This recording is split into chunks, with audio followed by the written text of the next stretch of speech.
So Tim Powers is out there saying it looks like you're trying to replace your leader by beating the drums for an election. Well, Brian, since I have so much respect for you as a journalist, why don't you tell me what you heard me say that would make you say that, and not something that a conservative spinmeister would say? He's saying it in public. You're talking to me about a conservative spinmeister. You tell me something that you've heard me say that would lead you to say that. You're the journalist asking me the question. Tim Powers isn't a journalist. He's a conservative spinner. Fine. If you went to an election now, polls say that you would lose seats. Would that be an opportunity for you? Are you angling for leadership? He raises an interesting question, and that's what I'm putting to you. You would lose seats. You're a journalist? I'm a member of Parliament. You have the obligation, if you're going to make a statement like that, to point to something that I've said that you can ask your question based on.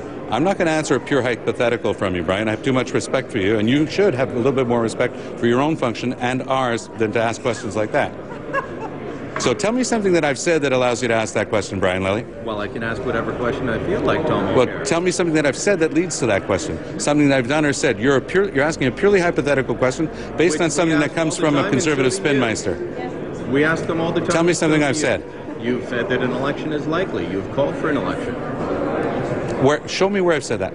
Well, I don't have them in questions we ask. So off you go. I've never called for an election. You just made that up.